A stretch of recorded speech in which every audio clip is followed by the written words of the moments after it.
You've been waiting for them to check in, for them to remember, for them to show up like they said they would, but they didn't. Again. And the worst part? You're not even mad anymore.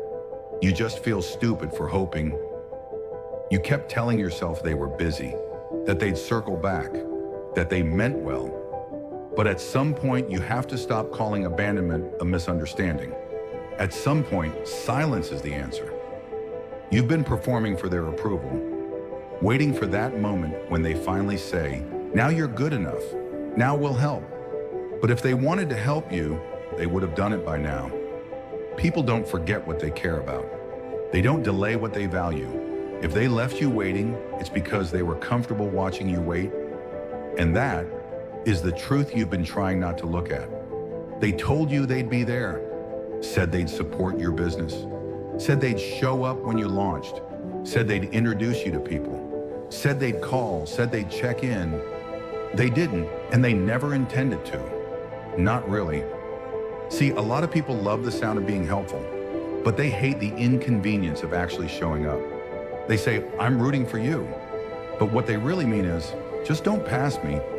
You thought they were mentors, but they were gatekeepers. You thought they were friends, but they were mirrors. Only useful when you look like them. Support isn't loud. It's consistent. It's inconvenient. It's real. And most people, they only support what doesn't challenge them, what doesn't make them look stagnant. You started to grow, and they got quiet. You started to separate, and they called you selfish. You set a boundary, and suddenly you were too much. That's not support. That's control in a hoodie. You weren't asking for a handout. You were asking to be seen, and they still disappeared. Not because you asked for too much, but because they never planned to give anything real in the first place. Every time you wait, you shrink, not because you're weak, but because waiting rewires you. You stop asking, you stop expecting, you start lowering the bar just to avoid disappointment. And before you know it, you're not dreaming, you're negotiating. You talk yourself out of what you want. You convince yourself to settle. You start saying things like, maybe next year, maybe when I have more time, maybe they'll come around. But time doesn't respect indecision, and neither do the people you're waiting for. Every second you spend hoping for someone else to see your potential, you give away the authority to activate it yourself. And the worst part, they're not even thinking about you. You've built timelines around people who haven't thought about you twice. You've crafted entire plans based on a phone call that never came. You've delayed your own transformation so they wouldn't feel uncomfortable watching it. This is how dreams die quietly, not from failure, from hesitation, from trusting people who clapped when you stayed small, from trusting support that disappears the second you choose yourself. Waiting won't make them show up. It just keeps you exactly where they left you. And they're not looking back. They're not coming, not because they can't, but because they don't want to.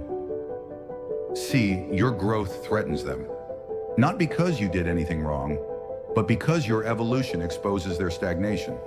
And no one likes to be the before picture. When you start healing, they have to face what they've been avoiding. When you start building, they have to confront what they've neglected. That's why they don't support you. That's why they go quiet when you speak with clarity. That's why your boundaries feel like betrayal to them. They don't want you to outgrow the version of you they felt superior to. They don't want to watch you build something they never had the courage to start, and they'll never say it, but their silence is loud. They'll say things like, "You've changed," or "You think you're better than us now? You just stopped needing permission to become yourself." You're not imagining it. They're avoiding you because you're living proof that staying stuck is a choice. And nothing terrifies the comfortable more than someone who stopped waiting. No one's coming, but you're still here. That's enough. They didn't clap, they didn't call, they didn't help. Good. That means you owe them nothing. You don't need permission. You don't need backup. You don't need the crowd. You need a decision. You either build the life you keep picturing when you're half asleep, or you keep explaining to people who already decided not to understand you. Here's what you do now. 1. Audit the people you've been waiting on. Write their names down. Look at them. Ask yourself why. Why are you outsourcing your momentum to people who aren't even checking for you? 2. Cut your timeline in half. Whatever you said you'd do this year, act like you only have 6 months. Most people spend more time waiting for the right time than it would have taken to just start. 3. Replace support with strategy. What can you do with what you already have? How can you move without another yes from anybody but you? You don't need more resources. You need more resolve. And when it feels lonely, good. That's how you know you're finally moving in your own direction, not theirs.